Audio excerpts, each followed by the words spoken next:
welcome to the Swift Half, your weekly session of chat from the UKOCR and adventure running scene. Each week, pub landlord Alan and our favourite regular Ian discuss races, runners and anything else that comes to mind. So pull up a pew, pour yourself a drink and join us for the Swift Half. Close commuter. Hey, and welcome back, my friend. You're in the Swift Half again instead of the Swedish Swift Half. How are you? Hey, Alan. No, you can't talk to me like that. I'm not talking like a letter, we're talking in English. That's literally all the Swedish I knew. Apparently, hello in Swedish is hey. Oh, I love it, mate. I love it. How was Sweden, by the way? Was it like full of Swedish people? Yeah, and people with the shirts off. But I guess that's because of where I was. Yeah, I mean, you went to watch IROX, World Championships. I mean, absolutely amazing. I watched some of the event. We'll come to it later, but I watched some of the event. Absolutely brilliant. I hear that Jen went to a Swedish theme park. The intern went to a Swedish theme park. You didn't go. What was it like? Did she enjoy it? She absolutely loved it. Theme parks over there, they close late. This one was closing at like 10 p.m. That must be quite good. I suppose though it's light over there like nearly all night, isn't it? With Sweden daylight time, but they have about 23 hours daylight time at this time of year. I am not convinced I saw the night. Honestly, I'm not sure that I actually saw the night. It was light when I went to bed. It was light when I woke up. I'm not convinced they switched the light off over That doesn't surprise me. I've been seen in Norway that it literally is for about 5 months of the year, just daylight all 5 months, and then I think they have 5 months of nighttime as well, over there. there. Yeah. Obviously, this was a little bit lower. Like on a map, it looks. I'll get this wrong, but it looks like it's like around the same place as Stirling. But I don't remember not Stirling, Inverness. But I don't remember Inverness being like this when we've been up there. So they must have some special Nordic powers up there. Maybe it's the elves. Who knows? Maybe it's the else. You missed loads. Last week I had Will in. I was expecting you. You weren't here. And I don't think I actually messed up on that podcast. I messed up on another one and called him Ian several times in another one, but I don't think I messed up on the Swift Half. And we talked about lots of stuff. Did you get to catch up on what we talked about last week? I did. The only issue, Alan, is you kind of talked about every obstacle race that's happening this weekend, which means we have nothing to talk about. That's it then, folks. Thank you very much for listening, and we will speak to you all next week. Well, you went through Total Warrior, you went through WTM, you chatted about upcoming nuclear, etc. So yeah, we kind of got through a lot. One thing you talked about, which really piqued my interest, was that dollar race in New York, that dollar ultra. Oh, amazing. Chuck a dollar in, run a lap, chuck another dollar in. I love it in it. That's a right idea. For once, I had an entrepreneurial brainwave. Oh no, come on now. This is gonna wait. I'm waiting for this one now. How about you do it in reverse? So you get your money back. Yeah, so maybe it's $120 race or it's 120 quid race. Yeah. And every time you do a lap, you get a quid back. Oh, I love that. I can. That's absolutely amazing. I can imagine that. Like let's just say an $100 event. You have a. I'm thinking Thunder Run here. You remember Thunder Run that used to be in the Midlands and that it used to be run 24 hours. A great event. Did it a few times. I'm thinking something like that. Run as many laps as you can in 24 hours, or even endure 24. But you pay your £100 to go into it. Then every lap you do, and I think the 10K laps, if I remember rightly. Yeah, 10K laps. So every 10K lap you do, you get a fiver back. Yeah, or a quid. Yeah, or your may, entrepreneurial brain's working well. or maybe yeah, maybe it's a quid a mile or something like that. What it needs to be is complicated enough so that not many people will do it all. Yeah. So maybe you set it at what it's honestly gonna cost you to put on the race. You just average out how many people won't hit a certain level, and that's your base, and then you add on onto it. Because in theory, you could lose money, Yeah. but it would really, really encourage people to just push on. Oh, it would, yeah, just to get all the money back. I can see that at WT. Oh, I can see that working at WTM. £10 for every time you complete a lap. Like Grant and everyone else who gets 100 miles, or if they get 100 miles, get 200 quid back. Oh yeah, how cool would that be? See, Alan, just we know that next year we're not getting Farmyard Jam, Yeah. but if you're back the year after, win Alan's money. Win, win Alan's money. I don't like that idea. That bit I don't like it. But it's got legs. Oh, it's got legs. It has got legs if you're running. Talking about legs, you're in Sweden, yeah. And I'm Mhm. jumping ahead now because I'm dissing your little idea because I don't like it because I'll end up losing money. So I'm game with it, but I do like it, but I don't like it at the same time. Someone else needs to put it on, not me, because I don't want to lose the money. What are you drinking? Tonight I'm actually drinking Fanta Mango. I don't think I've had this flavor of Fanta. I honestly didn't know they did it. I can't recall, and I want to say I was drinking a different mango drink when we were recording without you a few weeks ago with Meg. I think I asked her when did mangoes kind of like come into the country? Oh, that's a good one. I think they were probably 2000s, early 2000s. I bet they've been here about 20, 25 years, but I don't think they've been massive. But you're right. I think it was like Lilt, wasn't it? Wasn't Lilt mango, pineapple, and something else, Lilt. So I guess that was the first one. But yeah, I don't really remember actually getting a mango drink. Yeah, or just mango, just an actual mango. Because when I was kid, the height of sophistication, which may give away my upbringing a little bit, was pineapple on the sticks. The pineapple hedgehog Oh, with the cheese and cheese. and the little pickled onion and the pineapple. And pineapple is considered an exotic fruit. No, it's just considered something that's a pain in the backside to cut. Talking of pineapple though, on pizza or not on pizza? I don't mind it on pizza. It's fine. I've had it in other things. It's absolutely fine. I'm cool with it as well. I'm gonna admit I'm cool with it on pizza, but Paula's not. I mean, Paula is a pineapple person. No, no, no, no matter what. But fruit warmed up on pizzas, or fruit warmed up in general. She's always a no-no of it. So she doesn't eat apple pie. Well, actually, she does. Yeah, she does eat apple pie. That's a valid point. I'm going to bring this up next time she actually mentions it. I'm going to say, "What about your apple pie? Oh, what about tomatoes? Because tomatoes are fruit, aren't they? You have them on a Tomatoes are fruit. Yeah, yeah. Because so, again, I understand because it seems a bit weird because I guess almost your tomato thing is correct here, in that you see pineapple as a fruit and as a dessert. So putting it on a pizza makes no sense. Meanwhile, a tomato, which is a fruit, is kind of seen as a salad. So putting a tomato in a fruit salad looks weird. yeah, they have fruit salad has cherries in. A fruit salad is not the same as fruit salad without a cherry in. It's got to have a cherry in. Oh, you know what? I don't think I've had cherries in a fruit salad. Oh, you got to have cherries in a fruit salad. You got to have cherries in a fruit salad. I'm hydrating Ian this week. So obviously, after we finish this, you're going to pop into the caravan, drive up to. No, is it up or is it down for you?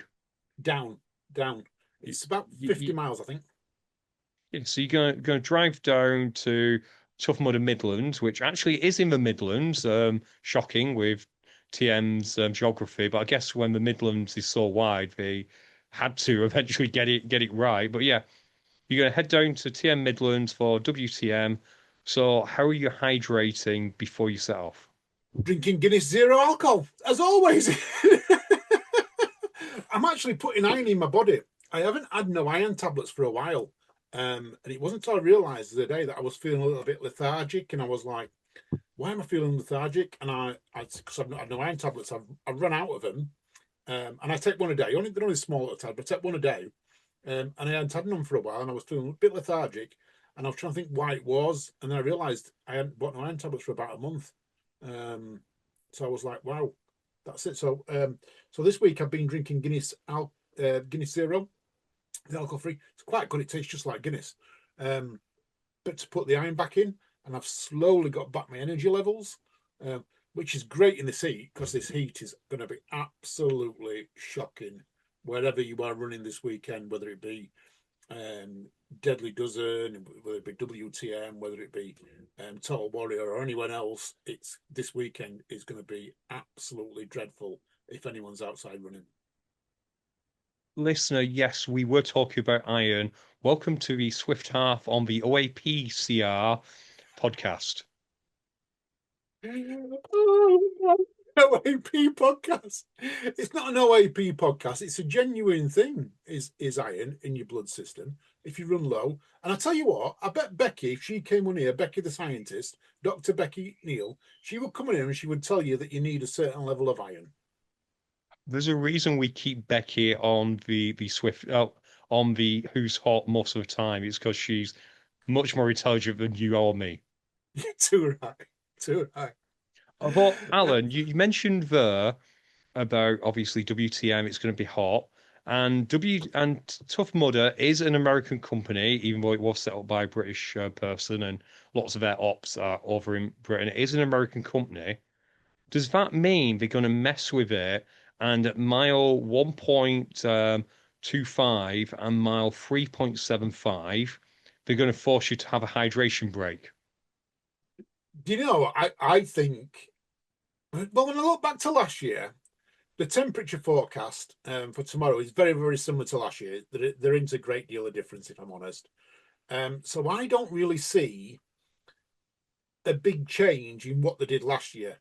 I would like to see a few more hydration breaks. And when you look on England Athletics, because they've released something this week about running in hot weather guidance for athletes, which I'll come across in a bit, but they talk about constantly drinking. And if anyone listened to Monday's podcast about me, they know that I've planned for this, because last year I dehydrated. So I'm actually going to carry water out with me for the whole lap of every race, in my little waste bag that I've got that holds everything. So yeah, I'm carrying water with me for every lap, and I'm going to try and drink at least half a litre of water with carbohydrates in it every lap.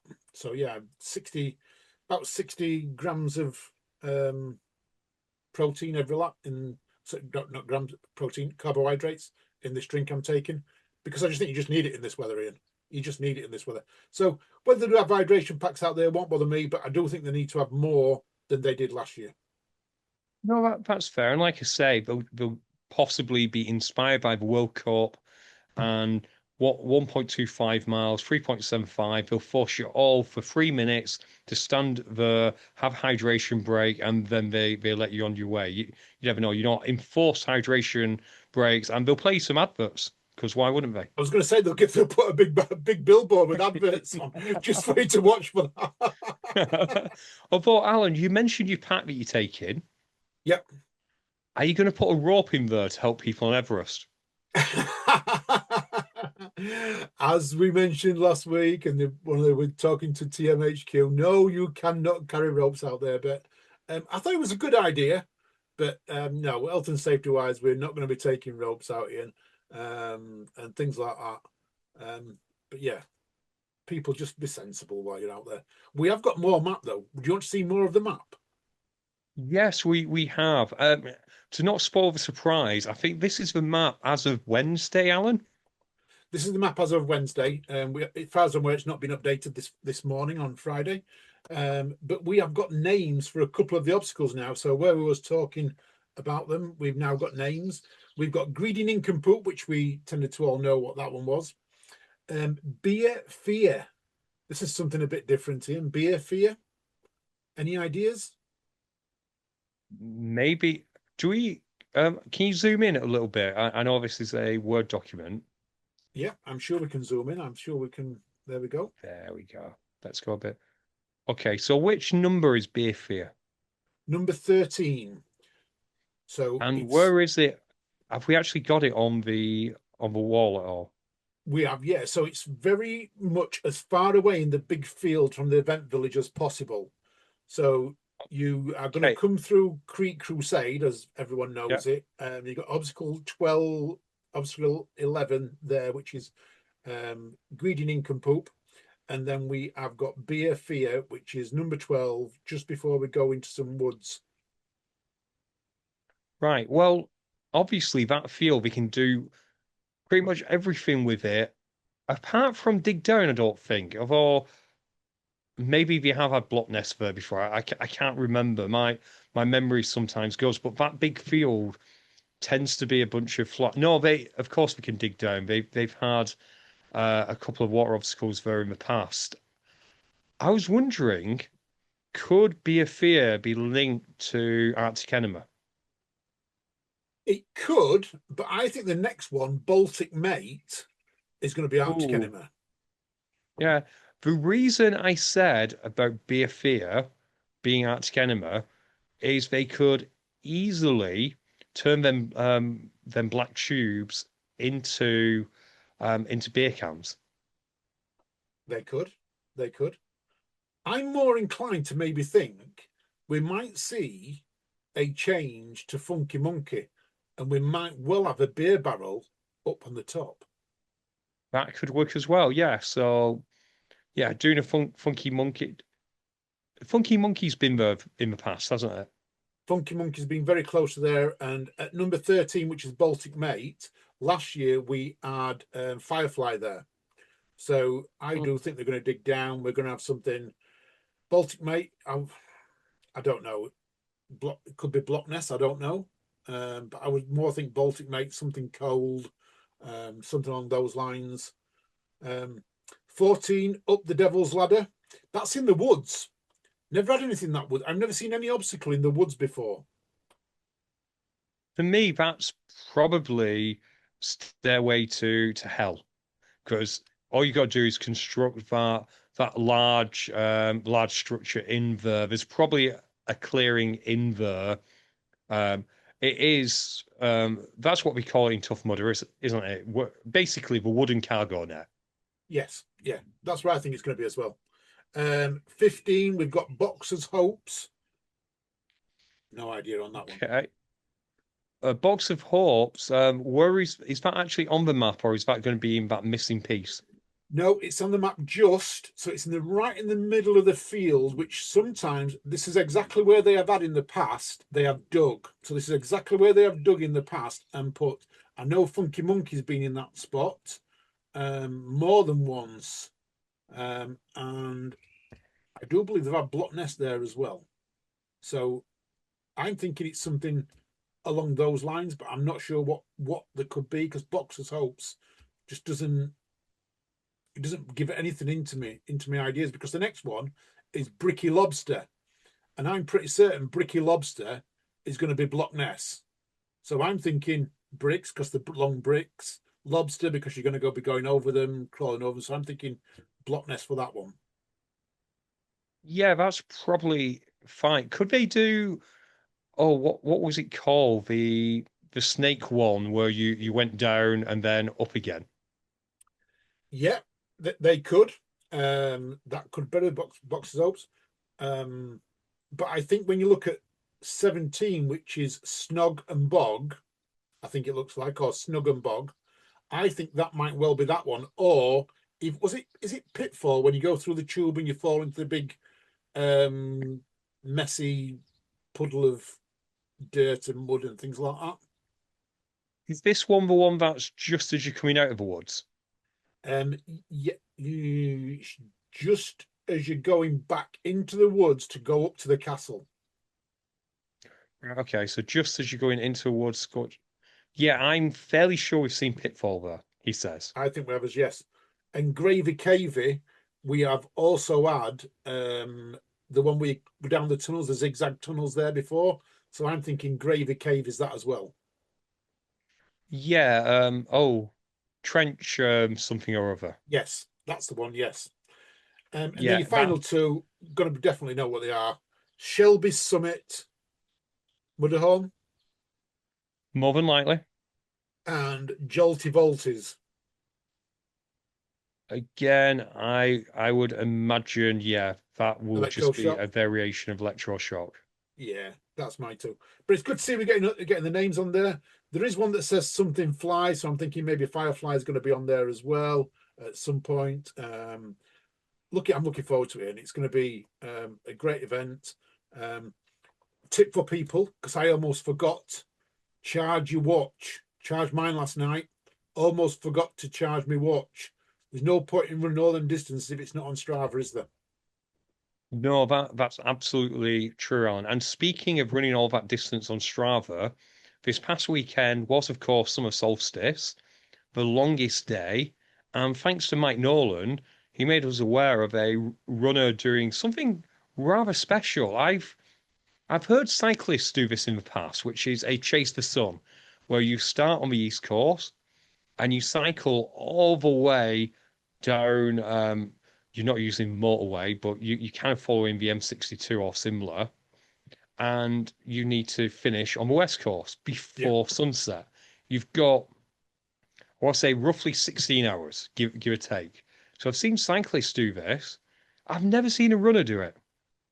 No, Johnny Davis decided he was going to attempt it 160 kilometers.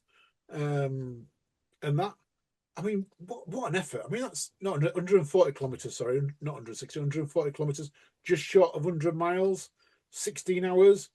Good runners, good top class runners can do it.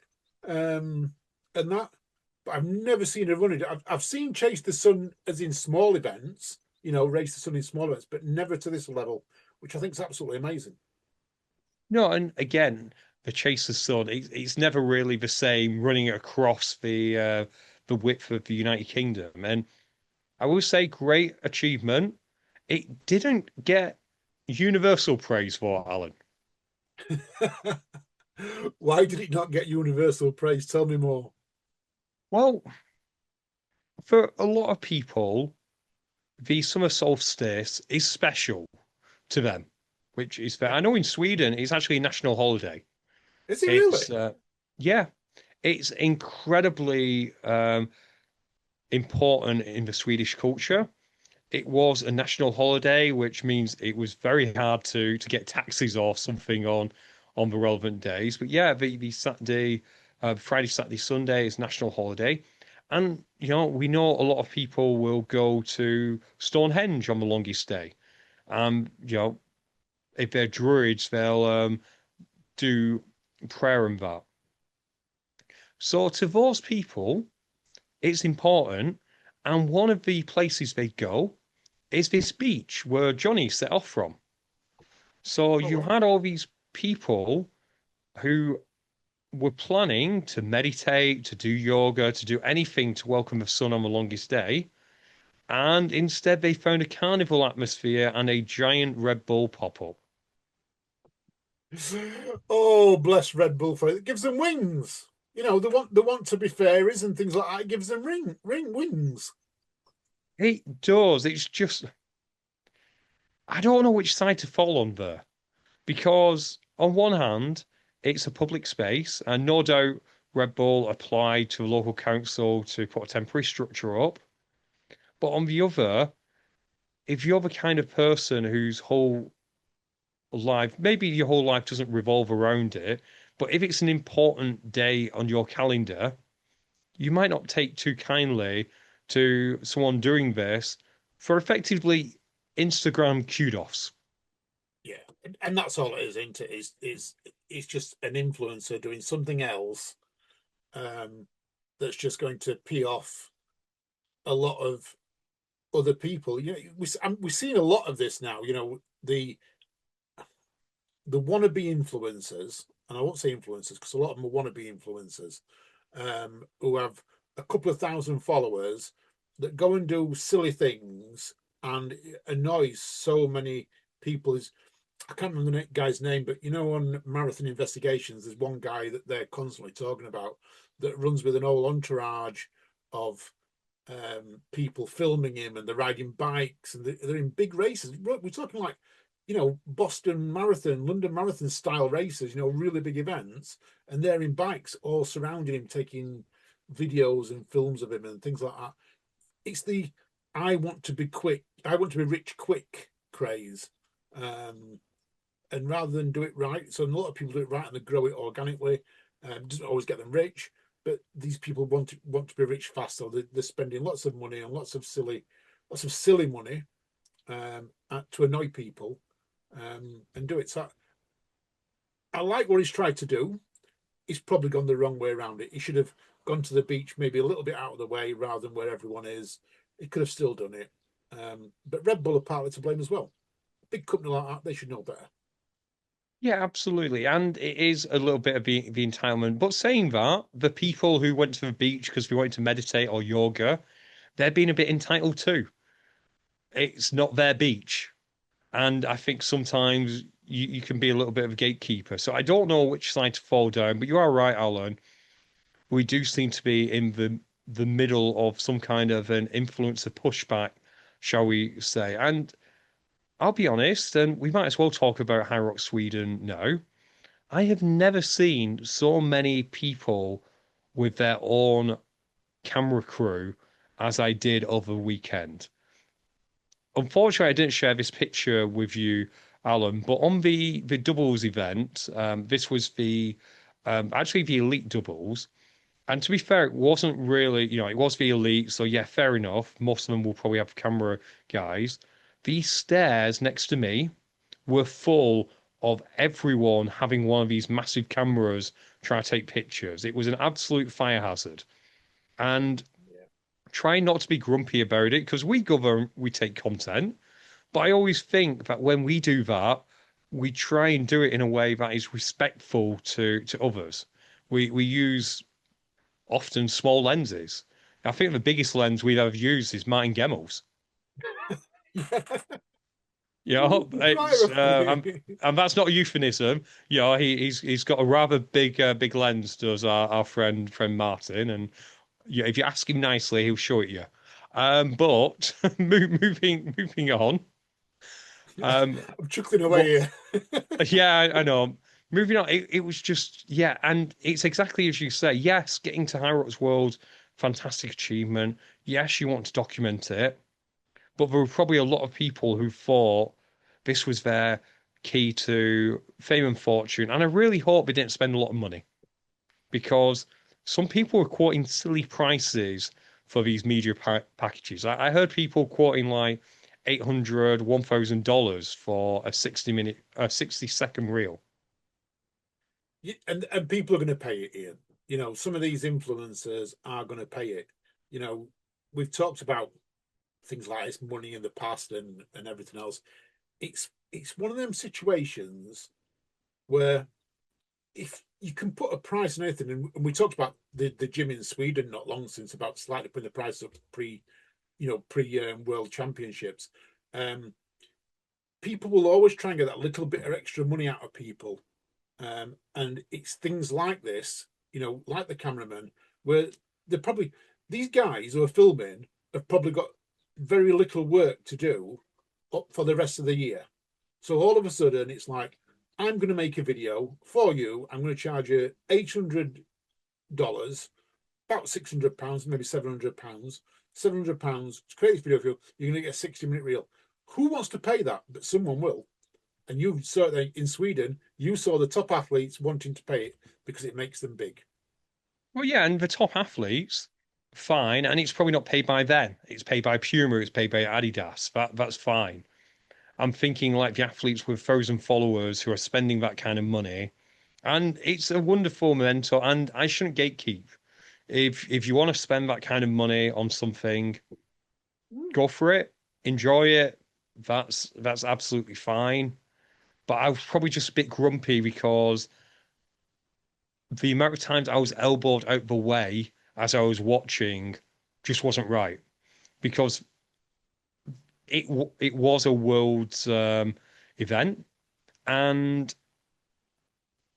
without being too xenophobic, they don't all queue like we do in good old Blighty. Apologies if that sounds wrong, but different people have different customs, and the amount of times that someone found a gap with a camera where a gap wasn't there, which Yeah. involved bumping me out the way, just wasn't right. So yeah, but saying all of that, I had a wonderful time in Sweden. I really enjoyed catching up with people. It was incredible. High Rocks has gone to the next level when it comes to putting on a show.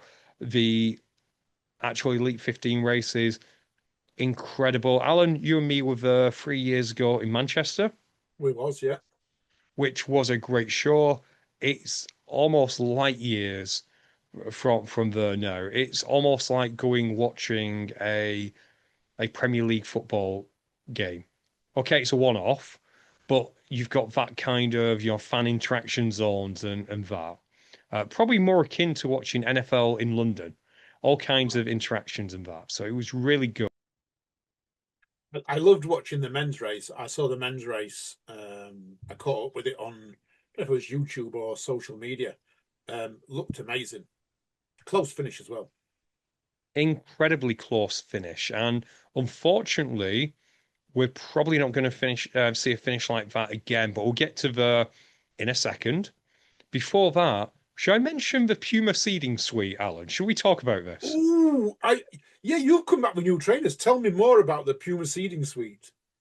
Well, we occasionally, and I hope I'm not talking out of turn here, but firstly, thank you, Puma. Yeah.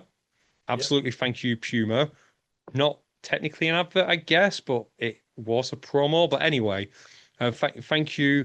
We occasionally get reached out by brands who often it'll be news. This time it was like, are you going to be in Stockholm? If so, we'd love to invite you to the Puma seeding suite. And we accepted because it was like, yeah, I am going to be in Stockholm. We had no clue what this was. Nope, none whatsoever. We was contemplating what it was going to be. I thought you was going to be like a FA Cup draw, and you was going to be pulling balls out of a hat and things like that. That's why I presume that maybe it was like an area where they'll show you the new line that you could probably not touch, but you could look at it and you could, pick who you think was going to finish where. That's what I had in my mind.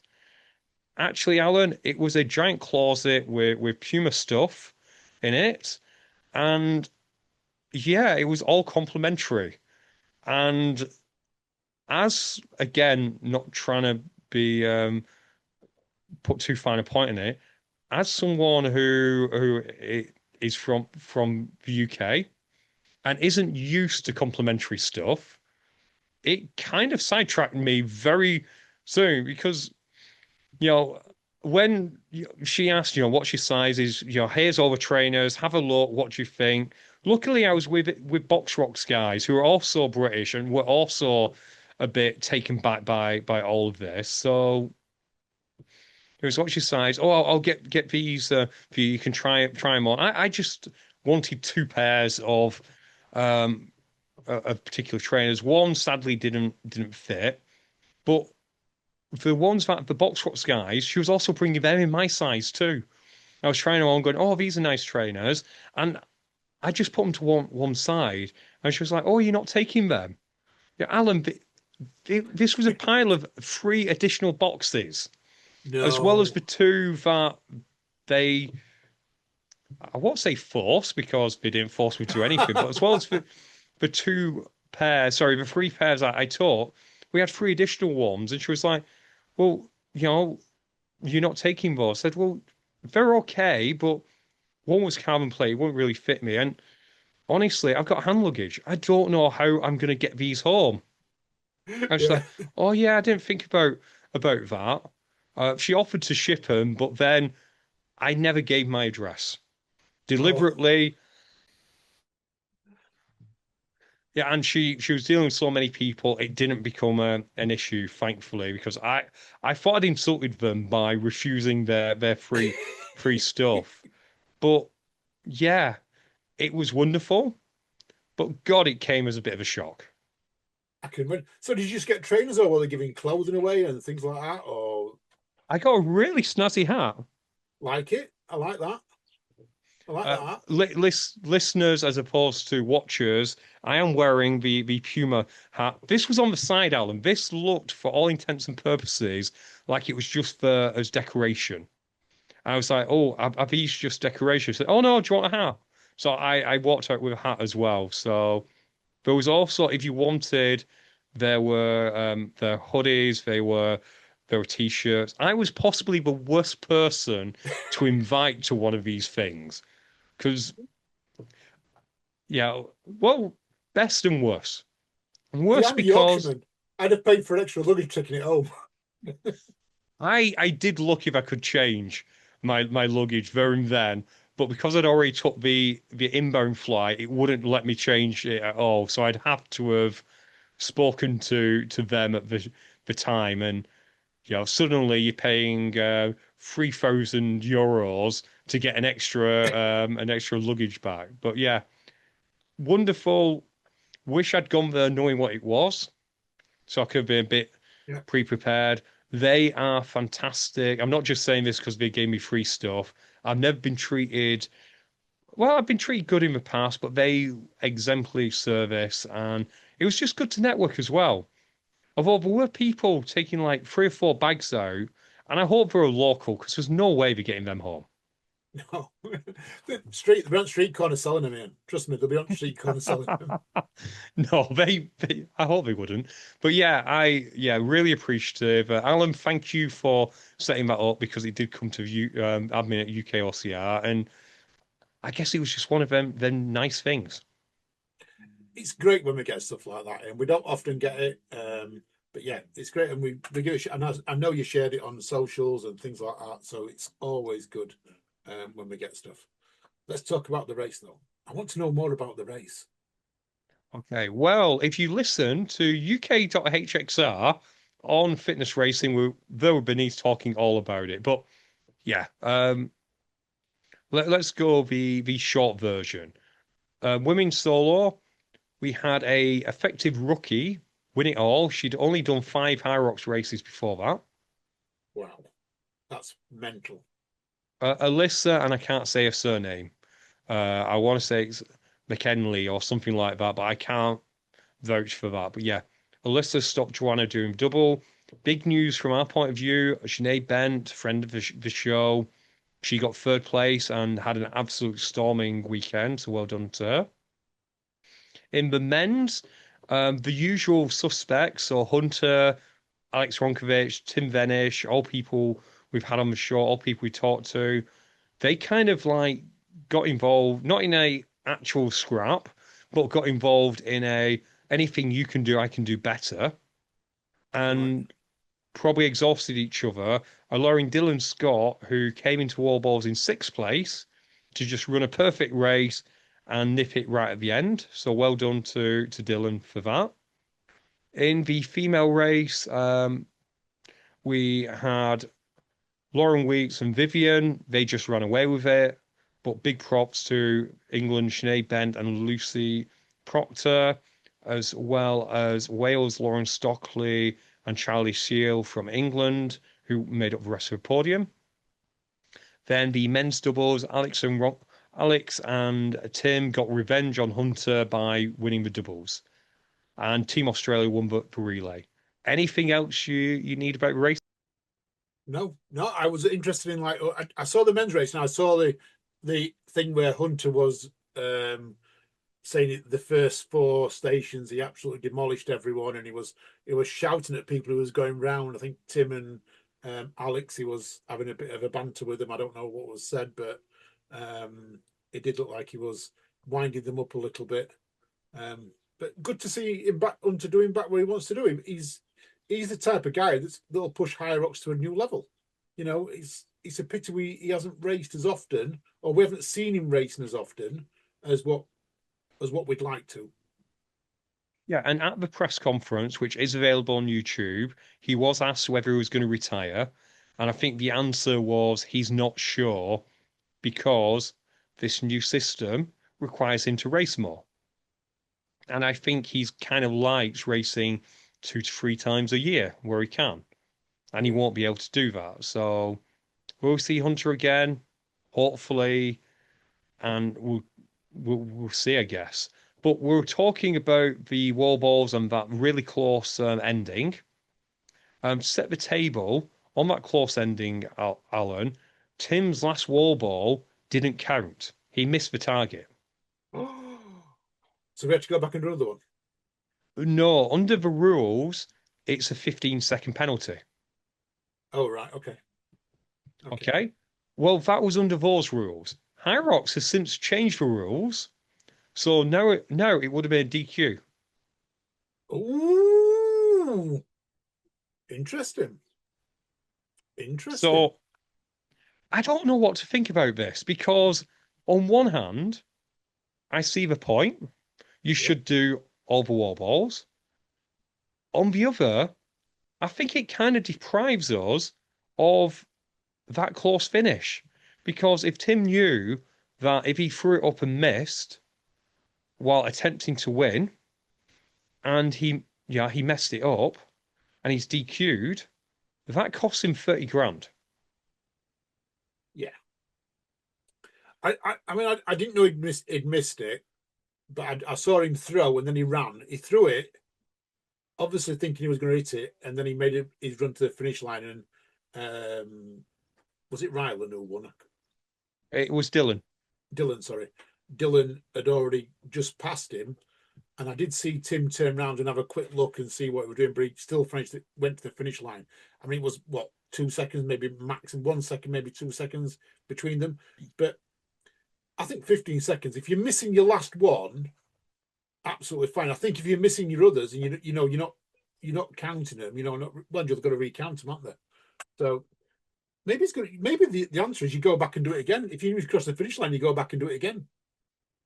Yeah, or maybe you have a wall ball there in the finish line and you can literally just do your last rep. Yeah. I think a DQ is a little bit much on that, missing one wall ball. Yeah, and it's not the only change. Some good, some bad. One is when it comes to the burpees, they're going to give a Lawrence on the feet takeoff because, as you know, they're anti-staggered feet in Hyrox.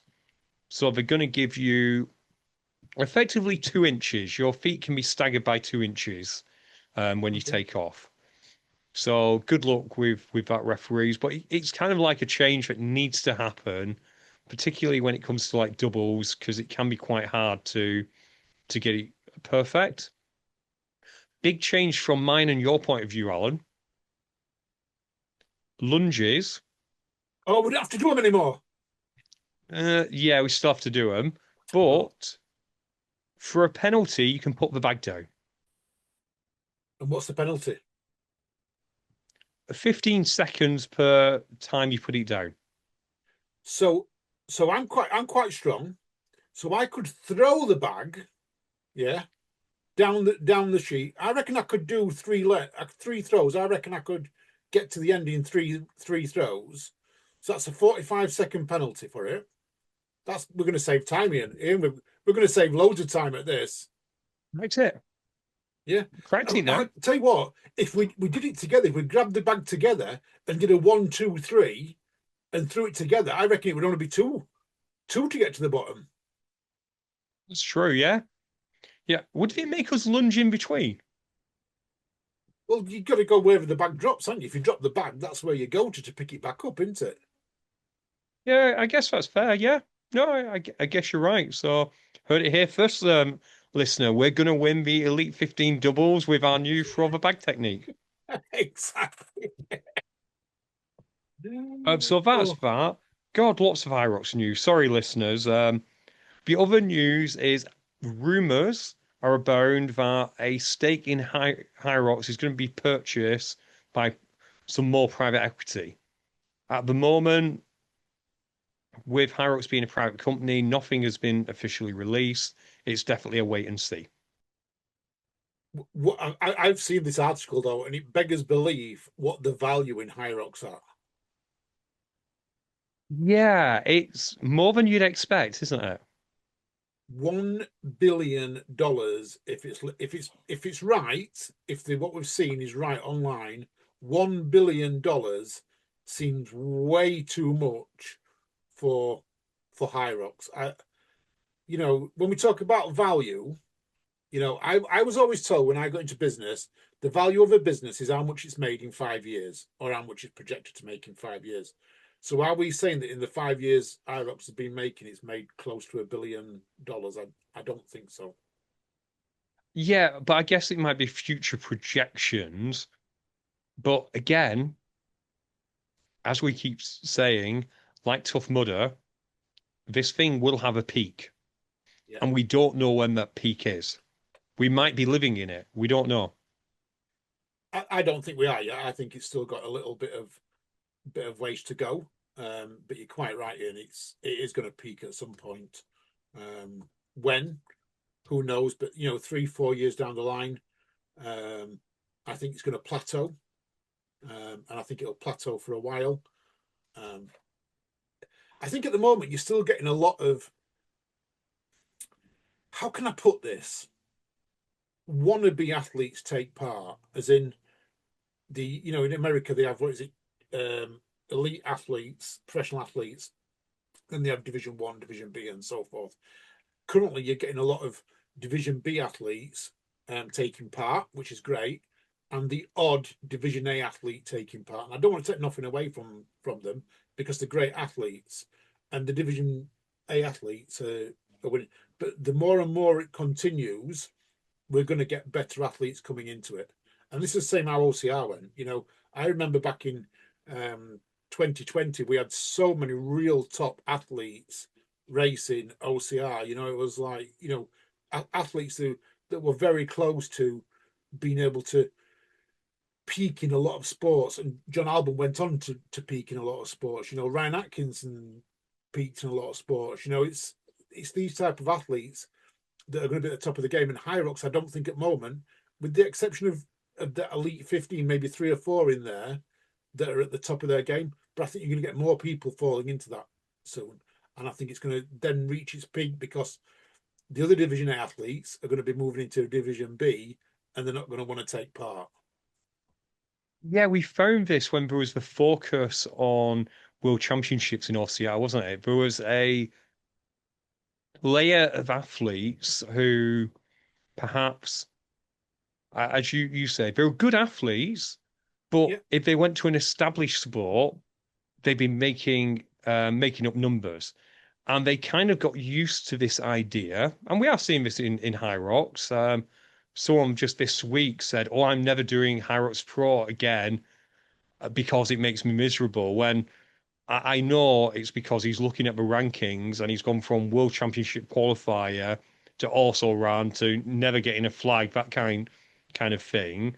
And you are right, as people start feeling above you and you're no longer top 50, you're top 100 or it particularly if you've made it your whole personality to be seen as a good athlete at this sport, you find something else you can be a good athlete at.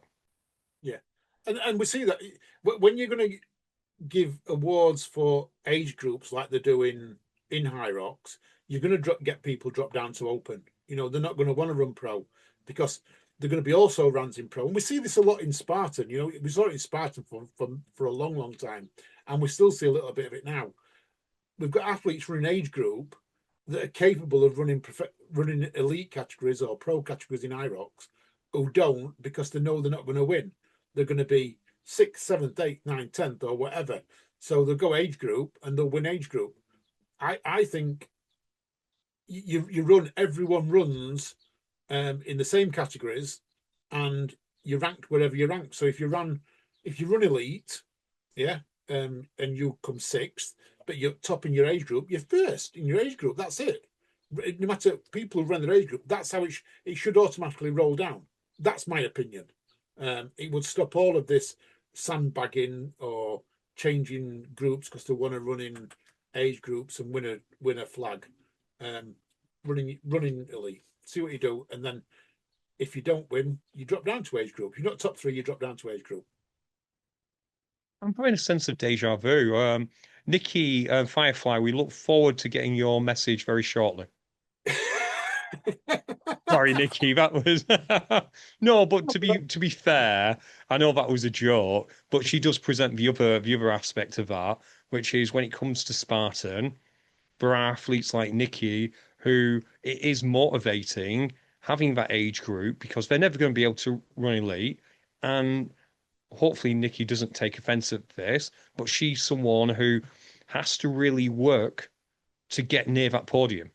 So taking that away and basically giving it to the elite isn't necessarily a good thing. So will there ever be a solution? I don't know. I think Hyrox's solution of moving world qualifiers out of open is a good solution. I like that. It does encourage people to pro. Yes, you then have people who will run open to get the flags and get the Instagram kudos, but they're always going to do that, aren't they, Alan? The only other option for me is if you're going to run a high level event and you're going to have different categories, is that everyone who enters that high level event gets a share of some money.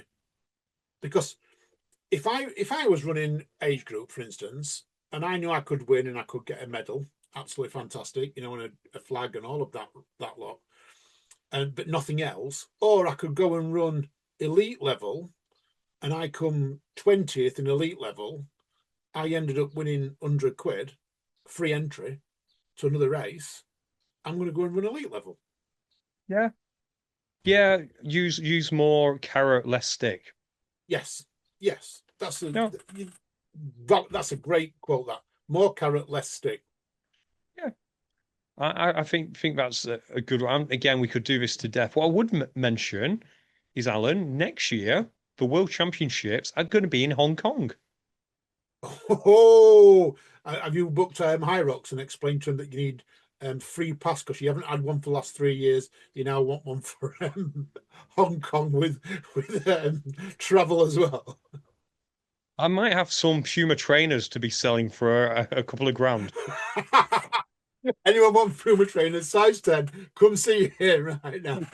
I'm kidding. Puma, if you're listening to this, that's not my intention. I will run in them. Please don't remove us from your mailing list. Can you send me the other 3 pair in the post? My addresses. Yes, yeah. Send them to Alan. Alan's address is out there. It's easy to find. But what are we thinking about High Rocks Hong Kong? I'm loving that idea, and I think Asia. Why not? You know what I mean? So, I mean, last 3 years, what we had it? We've had it in the UK, we've had it in America, we've had it in Sweden. Yeah, it's fair play. France? France. I think it's fair play. They've got to move it around. It's a world championship.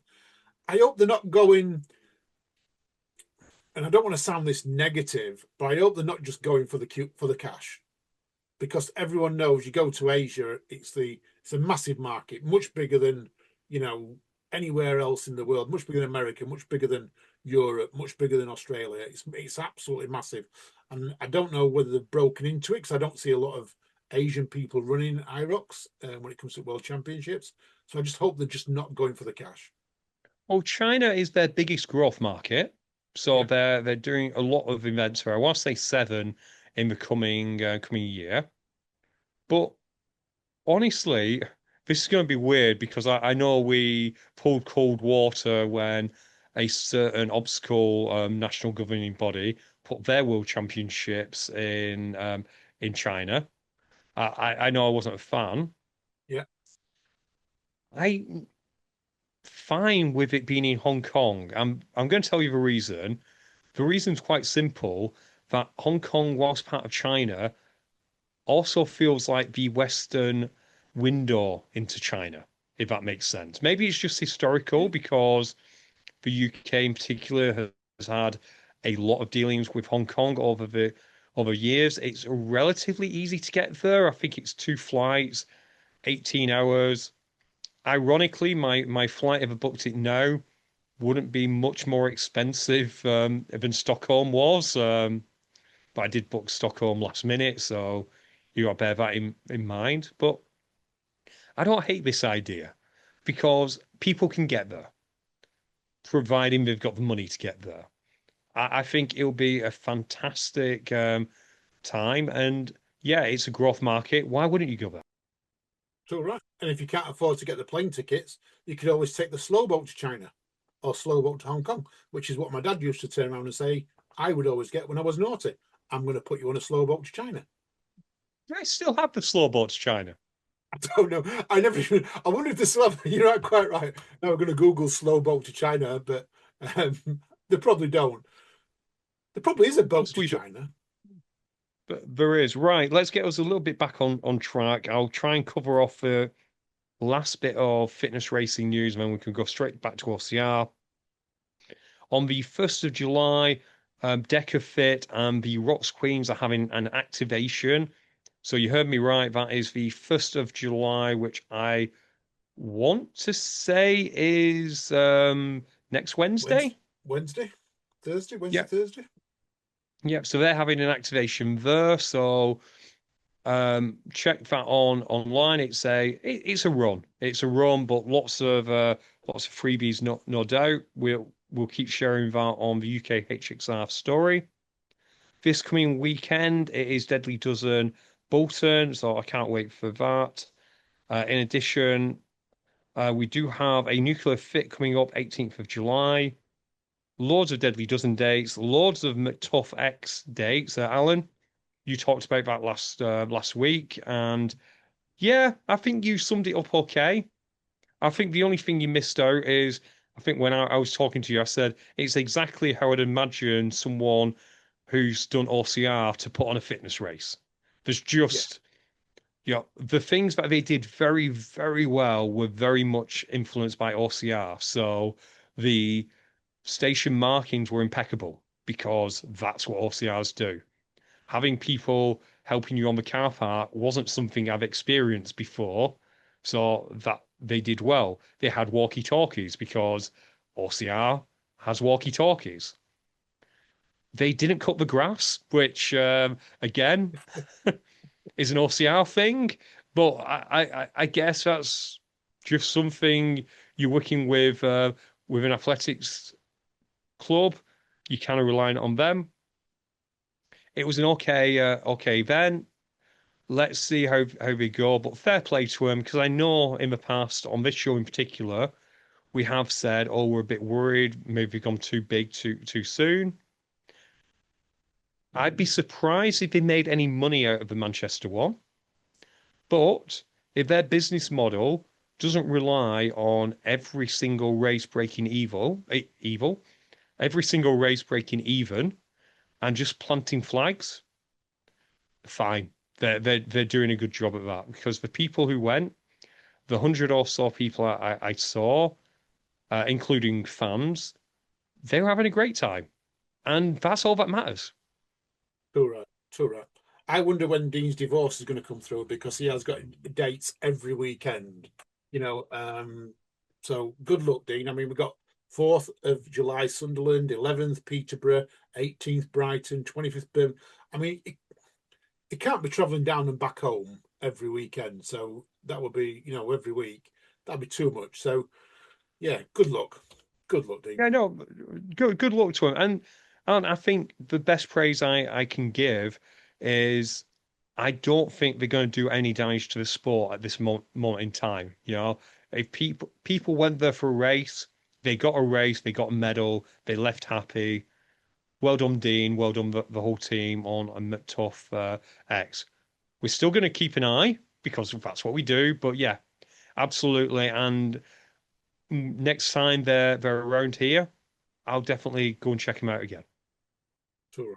Too right. We have got Tough Mudder Midlands coming up after Will's Toughest Mudder, and we have got 11th of July. We've got Spartan Midlands as well. Did you mention 18th Nuclear Fit? I think you did, didn't you? Nuclear Fit down 18th. I did go and support our friends at Nuclear Fit. One day I will pop down and do it. Maybe if I sell some Puma trainers, I can raise money for petrol. No, again, I'm not doing that. I'm absolutely not doing that. While you was over in Sweden, there was a bit of an OCR event in the UK, Ian. Do you want to know more? Nah, we're good. We're good. I'm kidding. I'm kidding. No, go ahead. What I knew you were OCR and going to how did say it go? something along my lines. There was the Fit IQ 100 meters. So this is Louis Berryman's event. It happens down in their gym. It's all indoors. I mean, big thank you to Wendy for getting footage, posting it on UKOCR Facebook group, Facebook page. So go over there, you can see some absolute quality footage. Loved watching it. It was a great race. Watching some of these athletes was phenomenal. And I've got some results. So over in the men's, the winner was Henry Searle, James Percy second, and Josh Hall third.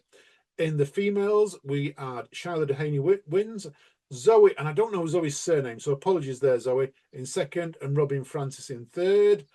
In the Masters, Alex Hans took the title from Ramunas Wikis. And over in the Masters females, we had Robbie Hans won, so big hands up to the two Hans winning there. And Ida Dan in second, and Naiba in third place. Then we had some juniors taking part. Now, if you're watching this, if you listen to this on podcast, you need to go over to YouTube because we've actually got pictures of you as well, which we're showing on YouTube. So we in the female 10 to 13-year-olds, Caitlin Wheelhouse won, followed by Isabel and Luca Dan in third. And in the men's 10 to 13-year-olds, Zach Hall won, Rory McKillen second, and Freddie Clements in third place. It was really good watching them racing. I mean, I saw I think it was Henry who won doing his winning run, and he like literally just touches the obstacles with his fingers and then leaps to the next and to the next and to the next. Ian, it's a whole new sport. It's amazing. I am enjoying this evolution of obstacle racing where you're having events like this, which not long ago, the only time you'd have something like that would be on a ninja course. This was a short form OCR, though. It was really cool. When was the last time Ramunas was beaten in the Masters? I don't know. In an event like this, he is the top, but this was about speed, Ian. This was about speed. And Ramunas is quick. Ramunas is quick on obstacles, but we're talking about he doesn't need his strength. He doesn't need his strength on these like he would do if he was doing a 400 meters with big obstacles where you're running. Because these were over in like 30 seconds. We're talking, this is how fast they were going, these guys. They were over in 30, 40 seconds, these winning runs. He's good on obstacles. He's fast on obstacles, but there were no strength. And Ramunas is all about the strength on the obstacles. Going through them, it's when something's a little bit hard. These obstacles. I'm not saying they weren't hard, but these guys made them look easy. They just flew through them at pace. So what you're saying is they need an Atlas Stone carry the distance of the obstacle course. They do. They definitely do need an Atlas Stone carry. No, but seriously, big shout out to Lou Ferryman. Excellent job. Can I also give a quick shout out, Alan? Quick shout out to Libby Joyce. You covered the news last week of her becoming the junior race director over at DECA. I just want to add my voice to the congratulations to Libby for that. I'll reach out eventually, by the way. I felt really guilty that this was announced just as I was getting all busy with trying to figure out how to get to Sweden, which was fun. So, yeah, definitely sort of that. Speaking of people who I only talk to on the podcast, James Burton, I think we asked him if he had anything boss related. He did. And one of the things that I never thought of, and I'm going to share this, is that in all the series events, there are prizes. for everything. So when you look at the UKOCR series, we have money prizes. But one of the things that we have in British Obstacle Sports is free tickets. So the 2026 calendar for the Endurance League looks like this: the Winter Limits Nuts, Tough Mudder Scotland, World's Toughest Mudder, Farmyard Jam, Spartan Ultra, and Nuclear Fallout Oblivion. If you win the series, or you're Masters champion, you are going to get free tickets to World's Toughest Mudder, or reduced tickets, reduced prices. So, and you get tickets to all of them. So if you just think World's Toughest Mudder, winning the series is worth minimum £500 if you want to go to races. And I think that's absolutely amazing. And I never even thought about it like that. It just says on here, first prize is free entry to 2027 Endurance League races, £100 in Vroom Nutrition. Second place, free or discount entry, plus £90 in Zoom, and then you get Zoom tickets going all the way down. Your best 3 events will score. So it's absolutely great to be taking part. So I'm going to push Farmyard Jam. If you're not taking part of Farmyard Jam, there isn't many people take that. You can pick up some high quality points at Farmyard Jam. There are currently only about 10 places left before we're at a point of sellout. So we only have 50 people rock up. So yeah, if you want to take part, then get yourself on quickly before it's sold out. Yeah, and unfortunately, for our listener, a ticket to Farmyard Jam is not available because someone decided not to have Farmyard Jam in 2027. No, but this year they can get the points this year, can't they? Yeah, but I mean their prize of a free ticket. Yeah, true. But they'll get back when 2028 when we come back, and we come back bigger, hopefully. And that. But while we're on the subject of series and that, Ian, can we give a shout out to all the series that are going off and all the challenges that British Obstacle Sports do? Because they do some amazing things. They have the Limitless Challenge, which is open to adaptive athletes, enter races, score points, and that. They've got the 3K OCR series. Next event coming up is Nuts Challenge 3K on August 29th. They have got the Ninja Sports series, which is all over the country. The next race on this one, I do believe, we haven't got a calendar for the 2026 series, so we'll miss that one out. There's a bit of a blooper there, Ian. Don't often do bloopers. The OCR Sprint series, I've just had the Fit IQ 100 meters, and we have got PT Barn on the 13th September, and then Fit Body Farm on the 3rd of October. We've got the Scottish series, so Scottish Tough Mudder Infinity has taken place, but they've got Spartan's taking place. So next one is Fit Body Farm on the 3K. Again, great prizes on here, and you can win entry. Spartan series coming up. Check that out on British Obstacle Sports, and the UKOCR series all being confirmed now. Now, next race is in 2 weeks' time. Spartan Midlands, July 12th, and then we're off to Born Survivor on September and Storm Race on the 17th. So everything's looking good. We haven't updated the table yet, but we will get onto that as soon as possible. So yeah, everything's looking good in the series around the country, and It's looking fantastic. Alan, I am aware that we're a bit long this week, but it's to make up because last week you only did an hour, so you deprived our listeners of the extra 7 minutes that they're used to when it comes to the Swift half. There was a bit of fitness racing news that I actually forgot, even though it was written down, and that is, well, it's for the geek in me. Centre and Hyrox have released performance data from the last year, or basically it's stats, Alan. And I know you like a good stat.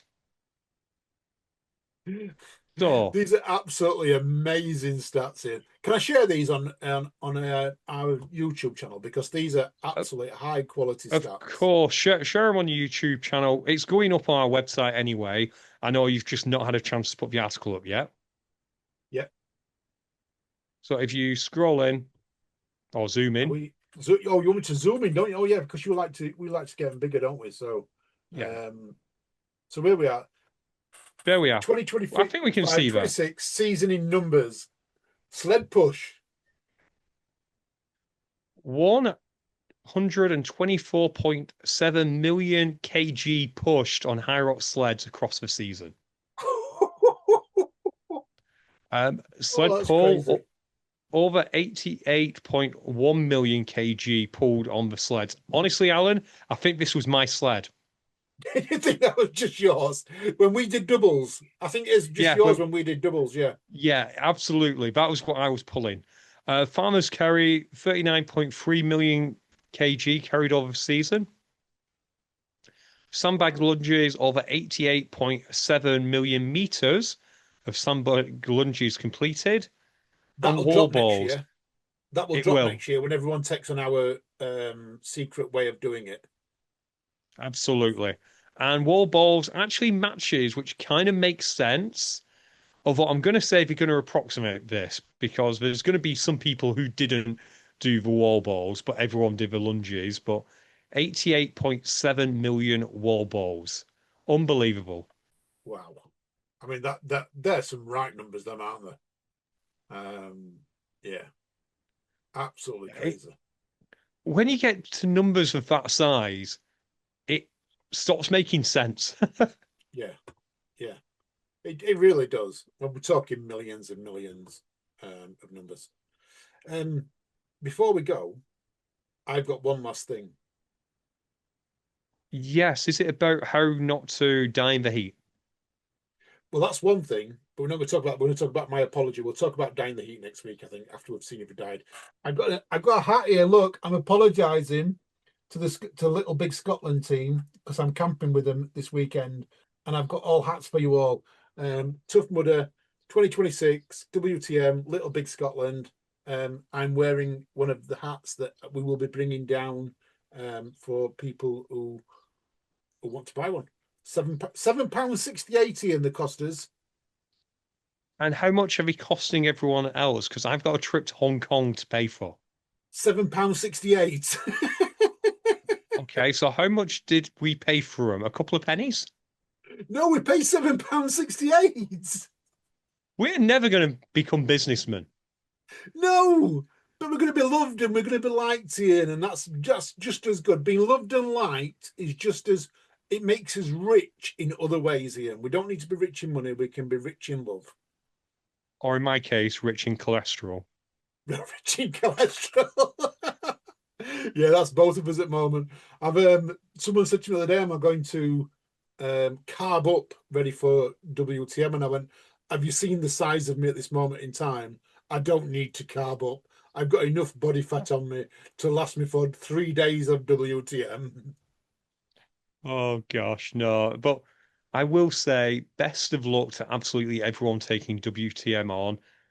I've got I am a bit sad I'm not going to be there, but I've got other plans. Unfortunately, I don't think when we set this up, Alan, we actually thought we'd get to a situation where there's so much OCR going on and so much of other stuff going on that I wouldn't make it to a WTM in England.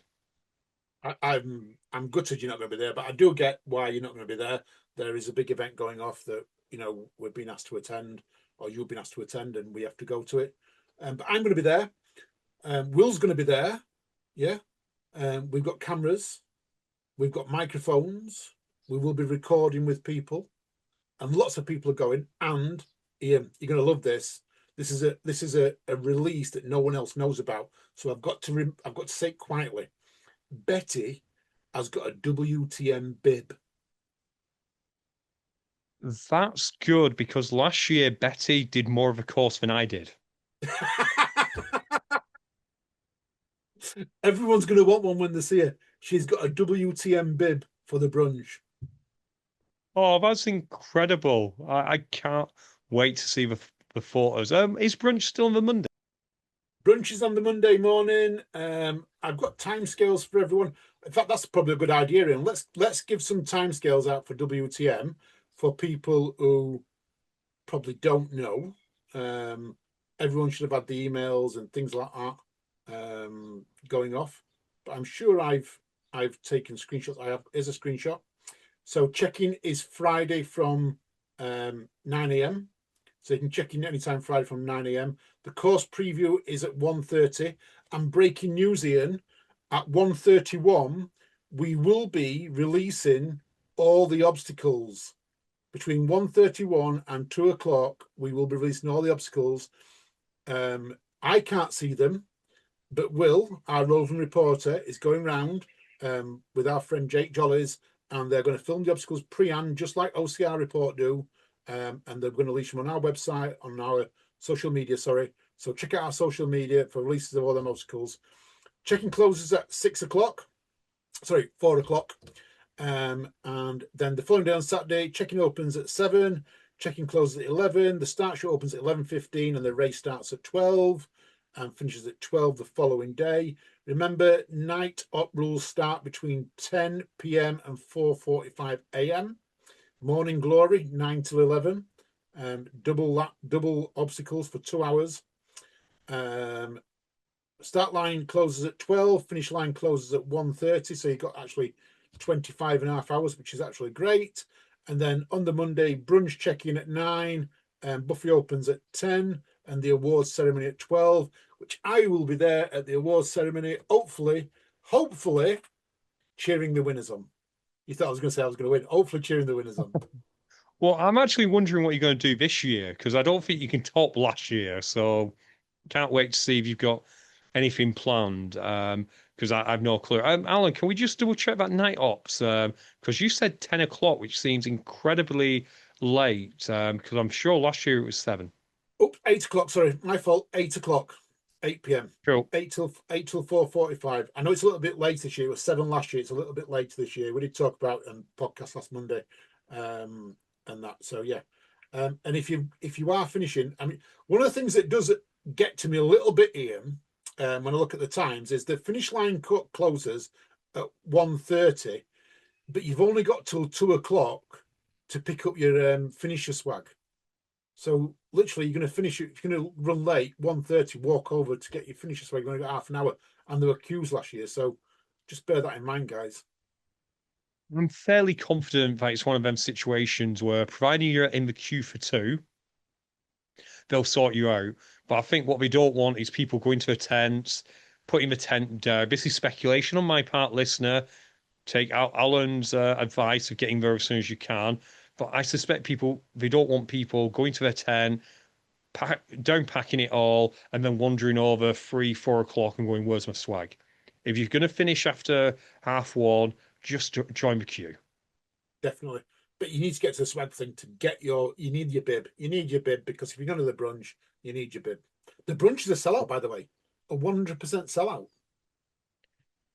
That doesn't surprise me, because I think last year it went a lot better than people were expecting. I think people really enjoyed it. So fair play. Good luck to everyone from all different countries coming over. Again, Alan, just plug your podcast from Will, which I was listening to.